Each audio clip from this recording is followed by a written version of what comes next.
Wednesday, October 1st. I'm Adam Walsh, and this is The Signal. The provincial election is less than 2 weeks away. Municipal elections tomorrow, except for St. John's. So today on the show, a voters panel on the issues and the future of the province.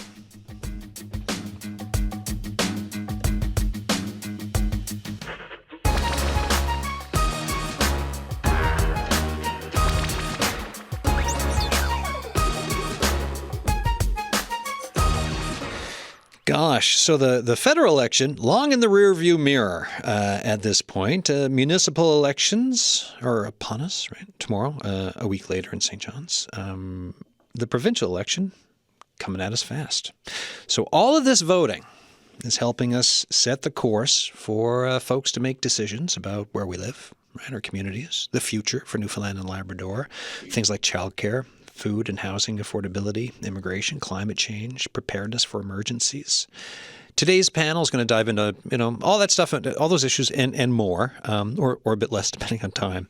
But we're talking about the issues that matter for folks, for their lives, their communities, and what they want to see for the future of their communities, for this province, its space, its place in Canada and the world. So there's a lot there. We've got I'll say a more than full house here today, and we've got a couple of calls to make. But for you, as you listen to this show, if you have thoughts on what you want to see for the future of this province around these elections, maybe it's stuff you're not hearing, stuff that you think we should talk about, or it's things that just really matter to you, email us thesignal@cbc.ca, and the text line is open today, 709-327-8206. So what we'll do is we'll go left to right in front of me for the studio for self-introductions. Megs, we'll start with you. Welcome back. How are you doing? Hi, I'm good. So I'm Meg Scott. I'm a 25-year-old marine biology master's student and queer activist here in St. John's. I'm also co-president of Fridays for Future. Excellent. Thank you for that. Robin, you're up. Hi, my name is Robin Dwyer. I am a registered nurse by trade, but I was one of the volunteer coordinators for the Kingston wildfire, and myself and my family lost our home in a Kingston wildfire as well as our child's school. Okay, thank you for that. Desmond. Hey there, I am Desmond Smith. I am a registered marriage and family therapist and co-own Landmark Counseling with my wife out in Bay Roberts, and recently returned to Newfoundland after several years of living away in the U.S. All right. Chioma. Hi, everybody. I guess I'm the least one here. But my name is Chioma Skinner. I am a 38-year-old mom of two, and I used to be a community leader for the Nigerian community. Now I more actively represent there's a new community within the Nigerian community called the Igbo Association. So I do volunteer more with them. My family also did get affected by the fire, but the one in Newfoundland, we did have to evacuate for a bit there. Right. So that was an interesting experience. I do look forward to my contributions here today, especially to the way forward. All right. Thank you so much. Haley. Hello, good afternoon, everyone. Lovely to be here with you all. I'm a researcher with Terry Fox Foundation here at MUN, working in genetics of colorectal cancer and its development. I'm working with Twatty Benicroft Lab. I'm also involved in other projects, various training opportunities and educational opportunities within the university. I'm also a single mom with 4 kids, 2 of which are attending MUN currently, but 1 in Denmark on a study abroad. And also a recent applicant for citizenship here in Canada, as I've been traversing my new experience in another country for the past 14 years. Well, congrats on almost being across that finish line there. Almost there. And everything that comes with that. I remember I started the year on this show being like, it's a year of 3 elections, and then one went by, and there's 2 more elections, and now here we are. And like I just said in my introduction, I mean, there's so much to think about when it comes to our communities, our province, with everything going on in the world. When you're thinking about this next little bit for the 2 elections that are remaining, or just in general for issues that matter to you, what's kind of top of mind for each of you lately? I'll go first. I feel like we are in a vulnerable position, both politically, on the federal level, locally. Newfoundland seems to have its fair share of difficulties traversing access to resources, support within the community, support for individuals, emergency preparedness. So I think we have a lot to contend with right now. Yeah. Jim, what about you? For me, I think it's cost of living in general, because I do feel like across the years, I don't seem to have seen any growth, especially in Newfoundland and Labrador. We seem to be that province that has the lowest of everything and the most taxes, being taxed at the same time. So I kind of want to see that plan or change where it takes into account a better cost of living for everybody across the board, and, a better province really in general for everyone to want to come to and stay and not leave, So. Yeah, and to that point, right, when you talk about leaving this province, I've mentioned this before on the show. We've done shows with economist Tony Fang, who's talked about data showing that this province has not been great at retaining folks who move here, right? In a time when, you're looking at the population level and it's down. It was upticking for quarters, and now it's on the downtick again, right? Desmond. Yeah, I think, for me, there is the perspective of just the reality of the political landscape, federally, provincially, certainly locally as well, as it relates to some volatility south of the border.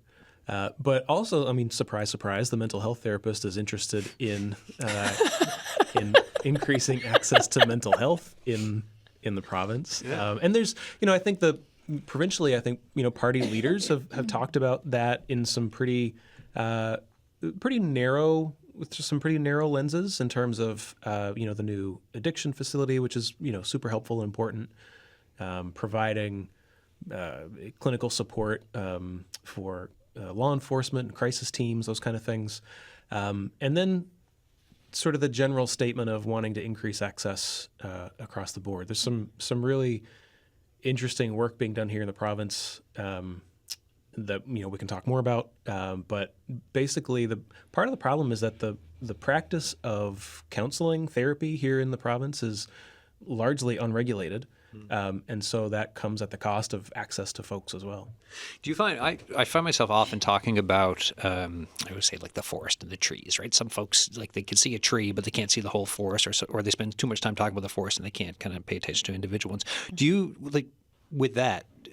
And when you talk about mental health and healthcare in this province, like, do you feel the conversations are fulsome enough for what we're trying to tackle from what you're hearing from politicians, or is it too much forest or too much tree, or is it none of it? It's there are a couple of trees that get a lot of sunlight. Yeah, there you go. Right. Yeah.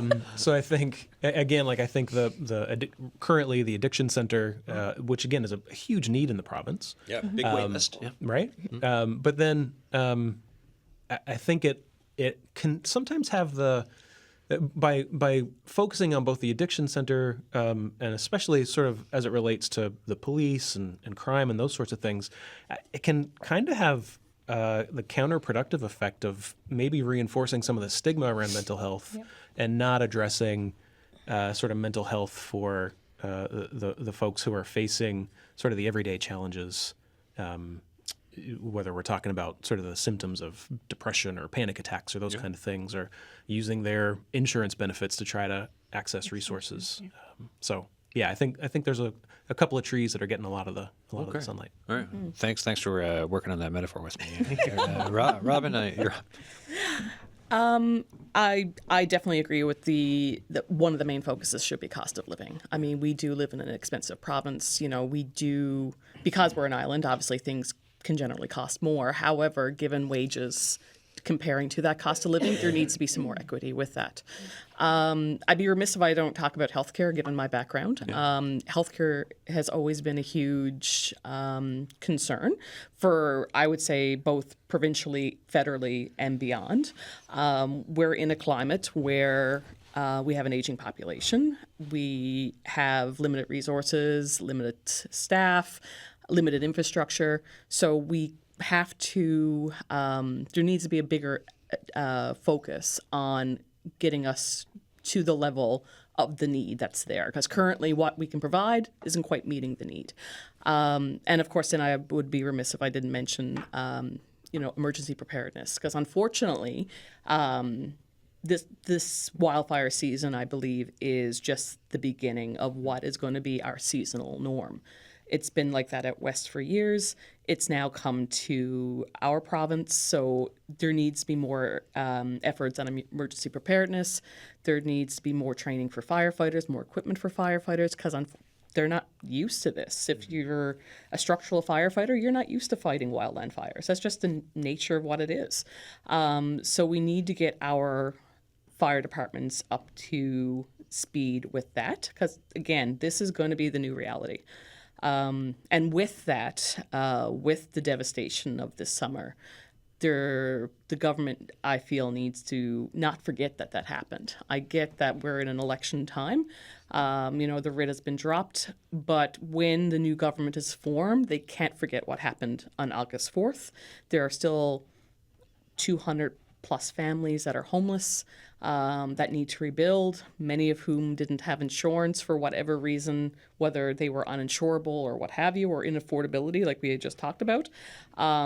So there needs to be effort on the both provincial and federal side to ensure that that devastation is repaired, and that includes the school, of course. So we need to not forget that had happened. Yeah, and there's so much communication that's needed, but effective communication where people are heard, listened to, and to look at the way forward when it comes to all of this. To talk, like you said, right, about, building in resiliency and adaptation, but also in the case for the Kingston Fire and Conception Bay North, disaster recovery. So if I may, Renee, I'm just wondering, I forgive my lack of information on this, but do you think that there's enough prevention? If we're looking at climate change in a long-term perspective, does the province actually adequately handle prevention of wildfires in a functional way? Right now, because I think this is something that's unprecedented. We've never had a wildfire season like this before, because let's be honest, our summers aren't usually that dry, warm, dry. Usually we're complaining because it's rain, drizzle, and fog during July and August. So. Yeah, the island gets on average 1,400 millimeters of rain on average. So if this is a new trend, this is something new. Are there necessary conversations occurring about prevention and wildfire management? I think if it isn't occurring now, it definitely needs to be occurring. I know places like Alberta. I moved back here 3 years ago from Alberta. We had what was called a Fire Smart program, where municipalities and the provincial government kind of bought into this program in terms of education for homeowners to make their home more fire smart in terms of tree cuttings and things like that, as well as municipalities, and there was government grants in terms of making fire breaks for communities. So that, again, this is an unprecedented time here in Newfoundland. Now that we're in it, we need to now quickly adapt to it. Yeah, because forestry management, to your point, I mean, it's such a big part of the conversation of where's the provincial government with forestry management with respect to climate change and wildfires, of what needs to be done. Well, prevention would be a far better than recovery. Well, then that's the point, right? And it comes down to how we manage the forest and how we manage the fuel buildup, and the conversation, like Robin just said about whether it's fire breaks and then the fire smart, because some of that's been in the conversation, but it needs to continue and be pushed forward. Megs, what about yourself?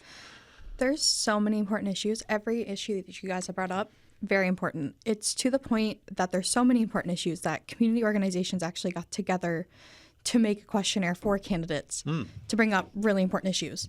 So we had a Mixed Coast Collective, Fridays for Future St. John's, YCC, so the Youth Climate Corps, PAL Action, YYT, Social Justice Co-op, Canadian Federation of Students, the Anti-Racism Coalition. We all got together and we made a beautiful candidate questionnaire, and we had responses from, I think, all the candidates, if not majority. So we're talking for St. John's? or for St. John's. Yeah.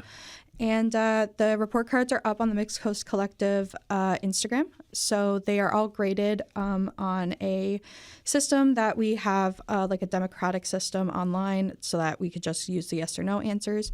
But personally, I would have to go as well with climate prevention and, adaptation, as well as, for provincial Student issues. You know, tuition hikes.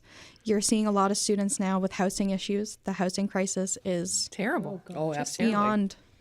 beyond crisis. You're also seeing students now who are finding it hard to feed themselves. The students right now are marching up to Confederation Building right now to try to get politicians' attention. And they're doing a really good job this year about bringing it to the forefront. And politicians are paying attention this year and bringing student issues to their campaigns. I moderated a panel or forum on post-secondary education at the university recently, and when we put questions out to the folks in the audience, it was tuition, cost of living, and housing that came from students there. Right? These are their concerns. Folks, you're listening to The Signal. We're talking about election issues. Right, whether it's municipal, also provincial, but essentially it's a big conversation around the future of Newfoundland and Labrador. And it's a voters panel, it's a folks in community panel of what they want to see or what they're hoping to see, what they want to hear from politicians, the issues that matter. So the text line for today, if you want to join the discussion, is 709-327-8206, The Signal at cbc.ca for emails. Here's a text. It says, personally, there's lots of fluff, but now stuff, promises that they are using our money to pay for. So I appreciate the text. It's always funny when I read these live as they kind of come into my brain and out of my mouth. From fluff to stuff, which actually it really does segue into the question I was about to ask. So whether you think it's fluff or notable stuff, all of it is taxpayers' money that is kind of paving the way forward. Whole lot of debt in this province, running deficits. What are your thoughts on what you're hearing from the politicians on the way forward and some of the plans? Because we're kind of still waiting for some platforms as well, provincially, but municipally too. So I'm just who wants to jump in on that? I'll go. Yeah. So just kind of not encourage the text, with the whole fluff and stuff. Yeah, sure. But there's sense to that, though. I do wonder if everything we're hearing, because you need to go read the mandate of all the parties. It's beautifully written, with all of these plans. But then when the election is done, do they plan to carry this out? Yeah. Or does it just go back into the shadows and then wait another 3 years and then we're back in the same, circus, right? So for me, I wonder if you're doing the same thing the same way continuously and you're getting the same result, why do you keep doing it? I know there was one time that I was part of, and this is when I still represented the Nigerian community. This one time, we did get invited to the Confederation building because there was a meeting, with the heads of parliament, right? And they needed our input.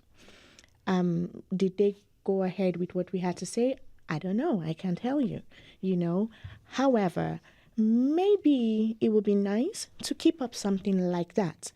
How about you don't go to heads of community? Because, again, sometimes heads of community could be a little bit selfish to what they want, as individuals, and not exactly communicate with the members. Or sometimes those members don't even identify with this community, not because they don't want to, because, again, maybe another different story there. But, randomly pick people in the community that repeatedly have had some type of impact or relationship with the layman, and get them to actually be attendees, or even participate in the decision process. It doesn't take away from them being leaders. You can be a leader, and then you have these people, and I don't know, make it a term contract, I don't know, but have these people who will be able to give you firsthand what the problem is and how to tackle this problem better. Yeah. If you tackled 1% 1 year, you'll be able to tackle another percent. That's 2% the other year. By the time your tenure is done, there's no way people would not recognize that you tried. Yeah. And then it's left for your predecessor or whoever your successor, whatever they want to term it, to continue from where you stopped. If there really isn't anything that's done, you know what, we're going to keep having cost of living issues. The middle class would no longer be the middle class, but then they cannot claim their middle class because their income bracket doesn't say they're middle class, but it doesn't say they're, lower than middle class. You're going to go for, or they want to better their lives, and then they tell you, and that's the thing, most things is for the low income class people. But the truth of the matter is, honestly, the middle class is now the low income class, but then they can't claim that because they still have the same income. That puts them in the middle class, but then they cannot afford regular things anymore, so until Succeed enough to struggle.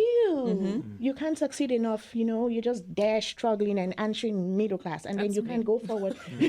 That's me too, So it's getting worse, and until you have people in this class helping you tackle these things, we're not going anywhere. You need on-the-ground grassroots organization leaders in these spaces helping you make these decisions. And that's why questionnaires and meetings with politicians and your representatives are so important. And that's why Fridays for Future St. John's for many years has been doing petitions and sending them off to our leaders. Jimden has taken our petitions and brought them to the House many times. Sadly, they have been shot down by the Liberal Party many a times. What about the PCs? Many a times. Little bit less so, but by both many a times. But I will say we have had very good relationships with the NDP party and Jimden, and working towards a just transition, and not just working towards a more sustainable future for oil and gas workers, but for all of Newfoundland and Labrador and for the rest of the world. Yeah, which we've talked on, you and I have talked on the show before about. Yeah. Anyone else on, that look at, the fire hose of information from politicians or lack of it, and just your thoughts on what you're kind of taking in? I would say probably lack on, from my perspective, again, having just recently gotten back to the province and sort of re-engaging in provincial politics in a way that I hadn't maybe ever been since I left. Re-entry is an interesting thing. Hey? I've done it a couple of times now, and it's because you re-land, you're like, okay, this place is a little bit different than before, or a lot different. Right. And what's the Wait, am I different? Yeah, I'm a little different. You're like licking your finger and putting it out to feel the wind, right? So go on. Yeah, I mean, I think I'd been used to politicians, even though I wasn't voting or anything in the U.S. Like I've been used to politicians with pretty developed platforms and really detailed plans for things. Again, whether or not it gets implemented is a whole different part of the conversation. But in kind of looking through party platforms here provincially, whether it's sort of again local representatives or the party as a whole, really hard to find a central location for all of that information, right? There's news releases about particular topics, but not a central repository other than sort of what the CBC's provided, right? To kind of be a library for those kind of issues. Yeah. Robin, any thoughts? Yeah, no, I'm kind of with you, kind of coming back into the province after, a long absence. Because of course, essentially where I came from in Alberta, I hate to call it a one-party system, but let's be honest, it's a one-party system. It's pretty much conservatism right on through. But trying to feel it out here, of course, you have multiple options and viable options in this province. So again, trying to find that platform that kind of fits with you. But like you said, it's really hard to kind of pinpoint which one, because of course, unless you sit down and actually read all the parties' platforms, you're really not going to get that idea as to, what they're about and what they're offering versus the other.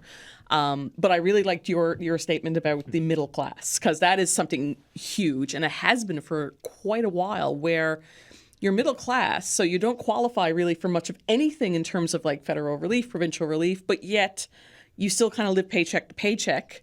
So yeah, you make too much for anything but yet you don't. So you still can't, have a comfortable living, but you're still kind of stuck in that limbo right there where, you're not getting support and you're not high enough of a class or making enough money in order to, to live live comfortably well.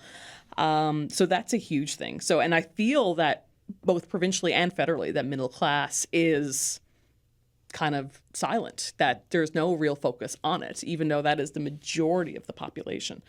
So I see where people kind of get frustrated, like that comment with the text about, the all fluff and no stuff, because it's the same rhetoric. Every election, whether it's municipal, provincial, federal, it's just rhetoric until they get into power, and then we see if they deliver on what they promise. Yeah, you got folks planning for 4-year cycles, right? And then the yearly budget and that kind of a thing. And we've done stories. We've talked to this show when it comes to cost of living, talking to folks running food banks, that since the reemergence of being able to go outside, be around each other through the pandemic, right? Post-pandemic, to come to that, you're seeing more folks go to food banks, use food banks, which were meant originally as a Band-Aid type of a thing back in the 80s. And it's people with families, right? Working folks going and using them. So to your middle class comment, right, of the shrinking middle class and what's happening with it. Let's go to the phones. We've got Merritt Ebsary on the line from the UK. Hello, Merritt. How are you? Hi, Adam. I'm doing well. How are you? Good. So you're doing your master's at Oxford, Rhodes Scholar. We wanted to get in touch. You've been on the show a couple times before. We wanted to get in touch for today's show to talk about the future of the province and just what you're thinking, where there's the provincial elections coming. We're going through municipal elections now as we speak. What's at top of mind for you? Because you will be coming back here. That's For not sure. me. That's not me telling you to come back, but I mean, it's like my Sounds understanding. like pleading to me. You will be back here. I will be back. All right.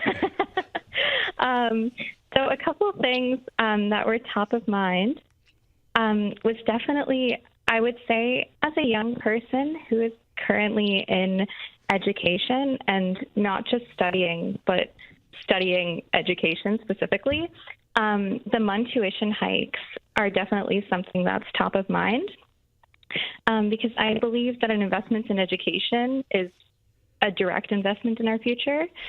And low student enrollment has definitely been a huge thing that's happened at MUN. I think in the last couple of decades, we've seen the lowest student enrollment now as they've ever had. And having that student enrollment is really necessary to be able to offer programs and to make sure that post-secondary can really offer what it is supposed to.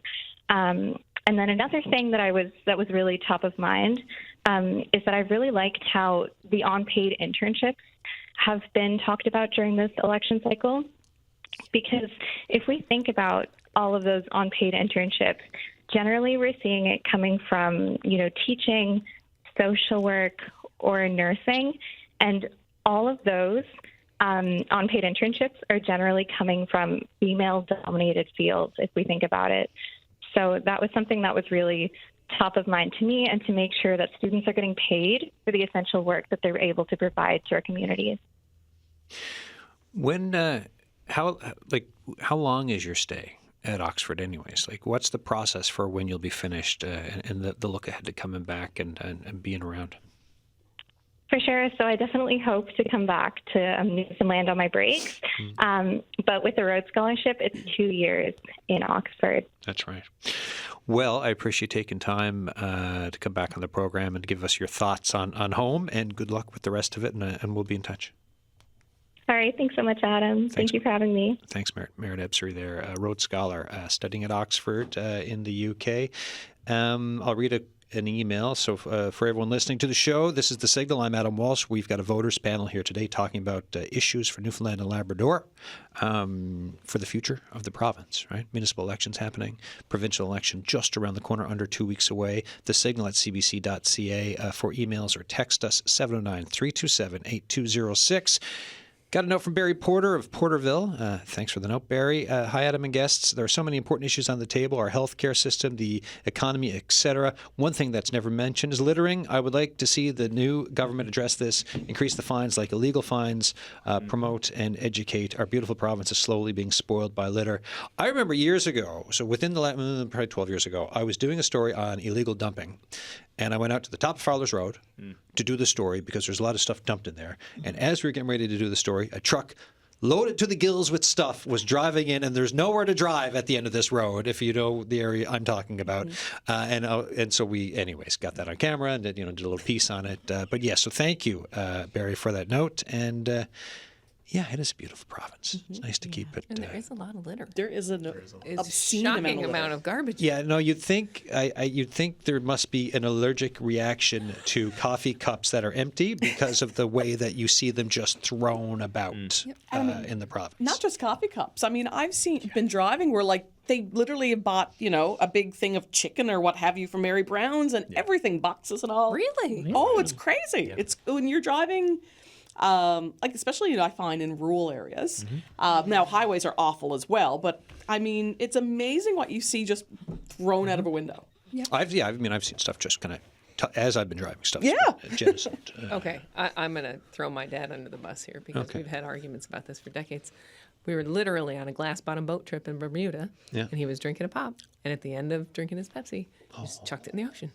And I thought, and I chastised him, like, why? Yeah. Why can't you just throw in the garbage? And he said, what's the point? It all ends up in the same place anyway. And so that's what I think of, is that there just must not be any understanding of the impact.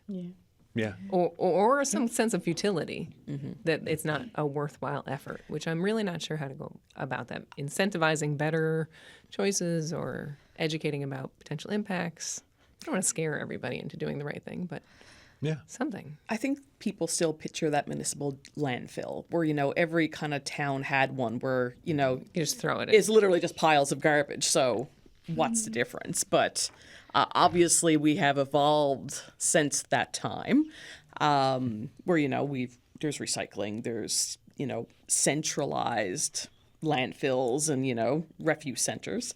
But I think there's still some of that mindset as well where, I've had some luck getting my boys to go with me, my sons, and they had a ball. They had so much fun throwing a dishwasher in the big bin, so much fun throwing the big stacks of cardboard and whatnot. And so maybe it's something about making it feel more personal and valuable. And it's to get folks into it, because then all of a sudden it can be a climate change discussion, it can be a circular economy discussion, It can be a fire prevention discussion. discussion, a sustainability discussion, right?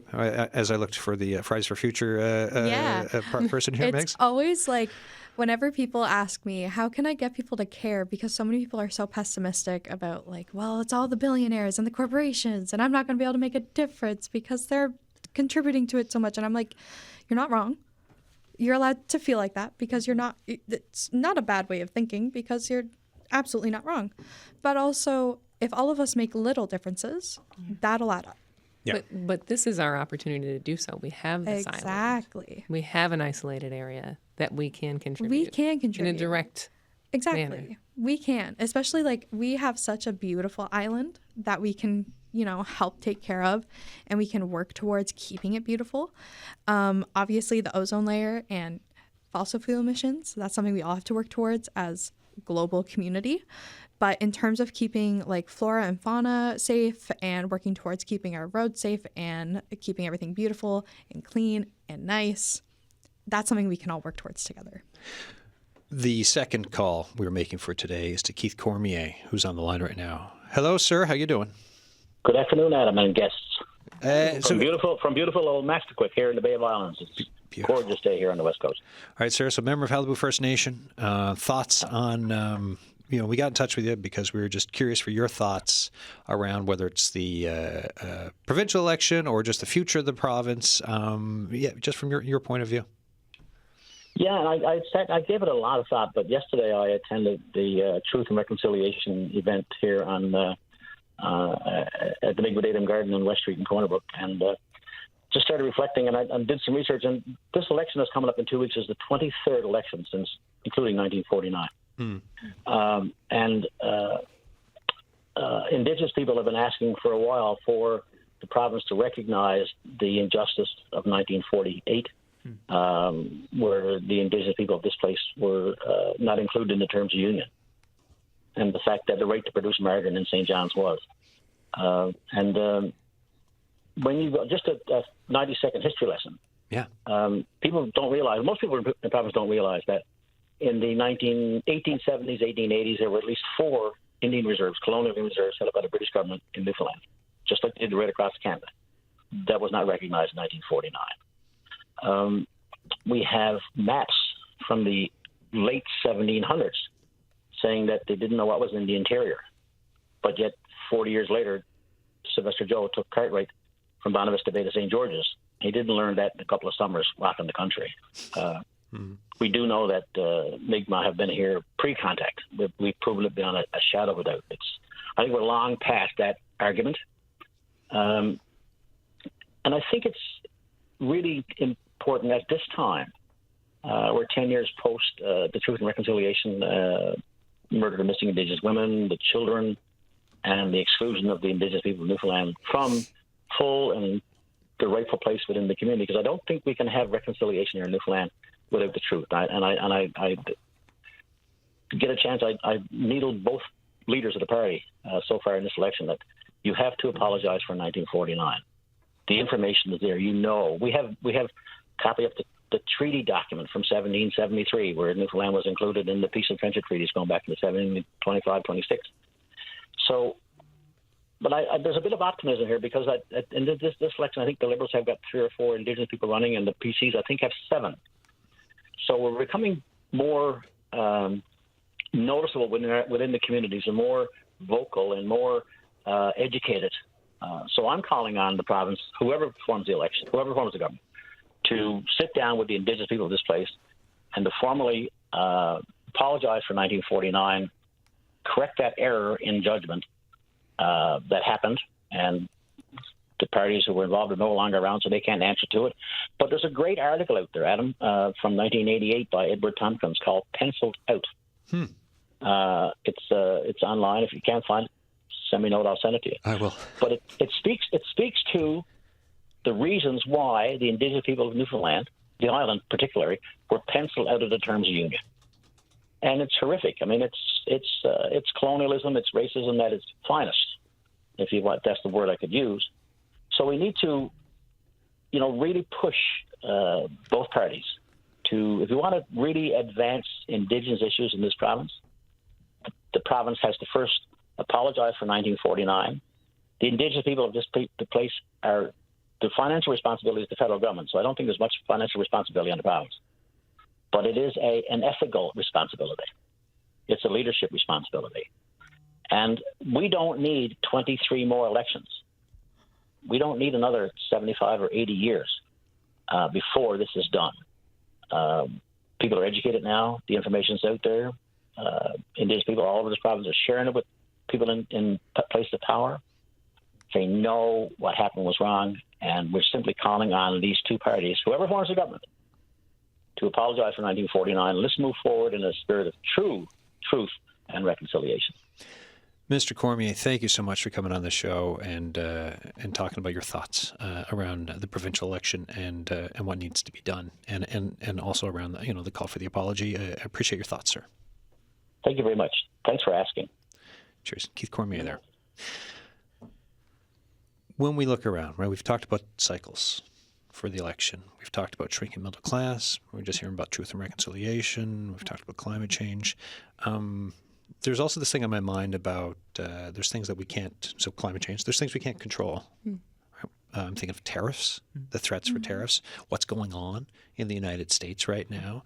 As the Prime Minister talks about nation building, Canada building projects that we're looking at, doing more business perhaps with Europe, parts of Asia. Mexico as well, right? Because CUSMA, right, is going to be updated. Wondering what happens with that discussion with the United States compared to Canada and Mexico. So, I'm just curious about your thoughts on that look forward of the stuff we can't control, and then how do we have leaders, whether it's municipal or provincial, how do we talk to folks and choose leaders to help us navigate all this, because there's so much that's coming that you just cannot plan for. Well, I mean, right now we have 3 brave St. John's women that are currently on the flotilla going towards the shore of Gaza to try to break the illegal blockade. And right now, no politician has put out any statement regarding their safety. And give us the update too, because you're in connection. What's the latest? So please? Right now, from what I understand, they are getting pretty close to the shore. They are in the danger zone, so they are pretty close to where the last flotilla was intercepted. Last night they did have some interception, and they had some, I don't know if it was the one that our activists were on, but I know one of the flotillas did have some Israeli some sabotaging and trying to really get to them, but they still persist. But right now they have a click to email campaign on the go on PAL Action YYT Facebook and Instagram, where you can email your representatives just by putting in your address, and you can email all of your representatives to tell them that they should be putting out a statement to safeguard these people who are putting their lives on the line to provide safety and food for the people of Gaza. Okay, thank you for that. Anyone else on thoughts on the unknown? I think we need to look at a new normal. And I mean, for decades, Canada's main trading partner was the United States. We need to look at alternatives and the fact that that might not be our new reality, at least for the next 3.5 years, hopefully. There are so many other markets out there. There's the European market.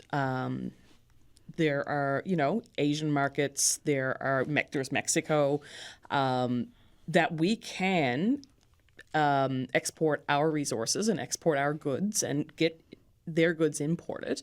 We need to learn that we don't necessarily need to rely on the United States to maintain our economy. There are other economies out there that we can branch out towards. So we just need to diversify. And I think the federal government is on to a decent start with that. But I think as those trade uncertainties persist, we need to do more in terms of branching out. Yeah, for us, it's looking at it's seafood, it's minerals. Like what is happening? The oil and gas industry as well. Vehicles, right? Any other thoughts? I couldn't agree more with Robin. I think that for far too long as a country, Canada has relied unquestioningly on the trade habits and traditions with the United States, and that has severely changed recently and become very unstable. I think it is a priority that Canada become a little bit more independent and a little bit more self-sufficient.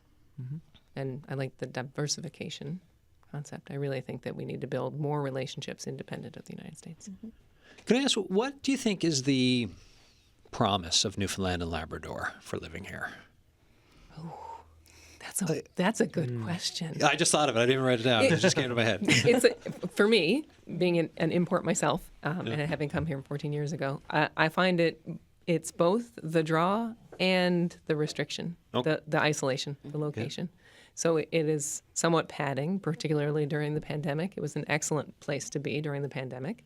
Felt a lot more secure than a lot of other locations, particularly with international travel being a risk factor at that time. But it's also kind of the downside. It's a little bit more difficult when it comes to job acquisition, travel, opportunities within the province. But I think that it actually, the positive benefits outweigh the drawbacks. So then what do you want to see for shoring things up? Like you subscribe to that promise, right? But there's lots and that you it's need becoming a rapid topic of conversation in my family. My children are growing and thinking about their own futures and really starting to evaluate what that means for them in Newfoundland. And I think that it's the basics we need to focus on: the cost of living, access to health care, access to food sources, resources that are used on a daily basis. I think we need to shore up those basics to make sure that we have what's necessary for people to find the benefit in staying here. Chioma, what about you? What's the promise? When you, like for yourself and your family, for thinking about the initial arrival and staying here and putting down roots and everything, what's the promise of this place that you thought, hey, this is okay? And how long have you been here? I have been here since 2013. When I arrived, I didn't have a family. And now it's so hard to move. So let's have that out there. No children, a husband at the time, obviously, but no family. I was still a young girl. However, I think there's a lot of prospect in Newfoundland and Labrador. I do, however, think the province is its own problem. I don't know if that makes any sense. We'll continue. Go in. Yeah. So we have a lot of resources we could explore, to make the province more attractive to people to stay. But it's either laziness or just Disorganization. or just not wanting to put in the resources to make that happen that keeps us at the barest minimum, in my opinion. Like you said, it's right in the way, like for travel, it's right there in the middle. Oh, don't get me started on travel. This should have been the launching point to Europe. Thank you. From North America. I think that was a huge waste of opportunity for St. John's. This should have been the place that you start your Thank travel you. I mean, from. Because I'm I a mean, a good Nigerian. rock throw, and you can Oh, hit the UK it would have from been there. the perfect It would have hub been for airline perfect. travel. It would have been an excellent opportunity. I mean, I'm Nigerian, and it would have been really easy for me to just go from St. John's to the UK. Yet you're mostly traveling back to Montreal, back to Toronto, Thank you. to You're the going back or and then Calgary come even. back again and go past St. John's, and then I'm coming home. I'm going past St. John's into Montreal, and I'm like looking at it like, can you drop? Can you just here? drop me right here? So my daughter's Into coming the back from Denmark at the end of December. She's flying from Denmark to France to Calgary to St. John's. There you go. So that's one thing that could have made this province bigger. Air flight travels. Put in the money. Yes, there were some changes in the airports, but it's just inside. How about expanding, outside of it to accommodate, commercial airlines and all of that? That's one. Number two, I think this province is a good candidate for, we do have some tourism, but I think we could have better tourism. So enhanced tourism plus flights. Yes, with the way you have the all-in-one resort thing that everyone goes to look for in Mexico or whatever. That Go to could be Bonavista. Vista. We have a lot of land and forests that obviously got involved in wildfire. What happened to that space being converted to a resort or hotel or something, that brings tourists there in multitude, and then you're earning income for this province, and then it attracts people more here. Even if it means coming for vacation, that's income right there, and that creates jobs, and that makes the province better. That makes Goodwood, that makes everything better. But I don't know. I guess nobody sees it the way we see it. It goes back to There's still the downside. Then we got to share the island. well, Like, I'm just saying we could put some of it on the West Coast. Well, that's it. It's part of the West Coast, up into the Labrador part of the conversation as well. Beaches in Burgea were beautiful. And there, No, The sandy really are. beaches on the West Coast. I'm just saying. The Grand Bay Beach in Port aux Basques. Sure. Gorgeous. there's a beach up in Salmon Cove, for God's sake. Yeah. There's what's the one that had the fire? Northern Bay Sands. Northern Bay Sands. That's a beautiful one. And then there are rural communities there that could actually be made bigger, So again, a lot of ideas that were not explored. Yeah. Right. Well, speaking to you for on travel in terms of air travel, I just think back to like with Iceland, because Iceland Air, they actually had this kind of a promotion where if you're going to Europe from North America, have this, 2-day layover in Reykjavik. it would be perfect. And you know what? They get that kind of tourism boost, and then you're still going to your destination. Why couldn't we do that here? Because we could be that, hub or halfway point in a way between North America and Europe. Dublin has that going. Absolutely. Now, we took that flight on WestJet direct from here to Dublin. That was a perfect opportunity. St. John's is really squandering a Absolutely. perfect position here. Desmond, what about yourself? You moved home. What's the renewed promise from here that you saw as moving home? Because there's growing up here, and then there's also the conscious choice. And again, I said I did it twice of coming back. Yeah. So what was the promise for you? Well, I mean, I think the promise for me is that maybe the silver lining or the reframe in some of this is that, Newfoundland is a lot of things. One of the things that it is sort of full of potential that has been unrealized, right?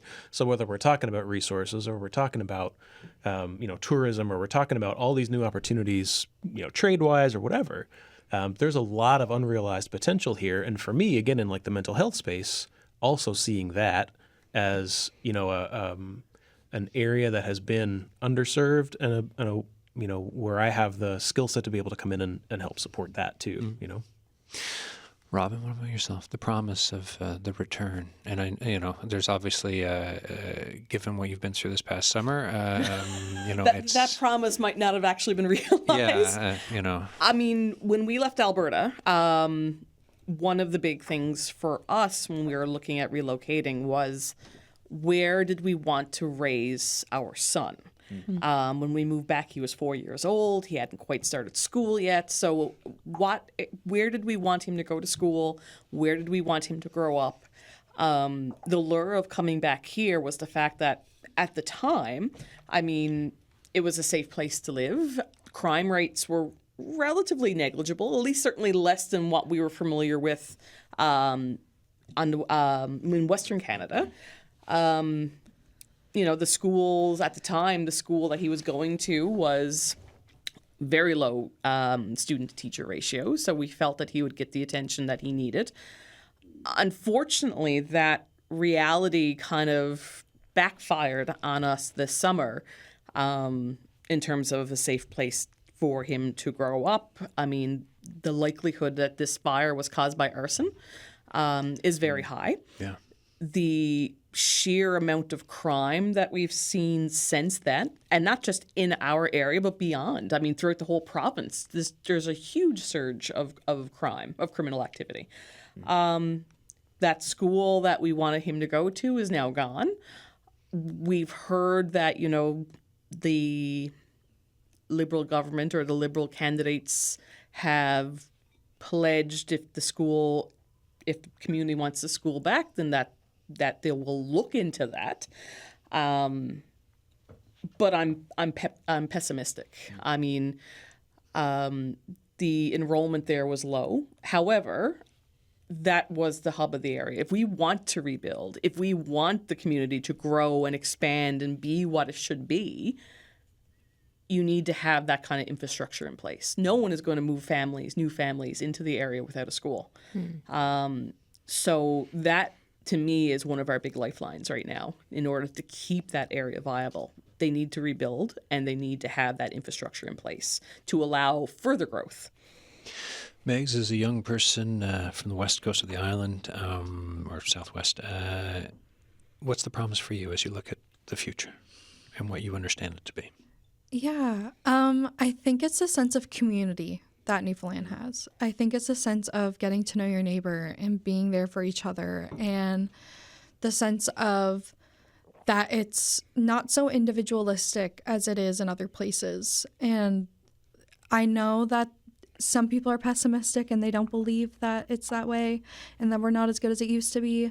But I'm an optimist, so I like to think that we're getting better at it. And I think that finding your community within Newfoundland is a lot easier than it is in other places. And since I moved from the southwest coast to St. John's, I've been able to find my community and find people that uplift me and help me, give back to my community. So yeah, I think community building is like the biggest promise Newfoundland has to offer.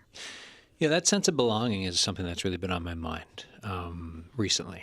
Because you always hear it's like, oh, Newfoundland and Labrador, but real big sense of belonging, and then kind of what it can mean for our communities, our future collectively for Newfoundland and Labrador, and all the communities, all the individuals together, especially at these times where we voted federally. We're in the process of voting municipally. I dropped mine off to St. John City Hall yesterday, and then the provincial election is coming. Folks, thank you so much for spending the lunch hour and hanging out here today. I really appreciate it.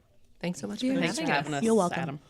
All right, everyone. If you have thoughts on today's show, the Signal at cbc.ca for emails. You can call the Signal line and leave a message, 709-576-5260. Coming up tomorrow, we're staying with provincial election coverage tomorrow. We're going to hear from the Board of Trade, the Federation of Labor. We've got a political scientist. We've got an economist, plus a couple of calls about housing and one or two other little secrets ahead for tomorrow. But we're really still drilling down into issues that affect everyone in this province. That's tomorrow on the show. Until then, thanks for listening, and don't miss tomorrow. Cheers. Bye.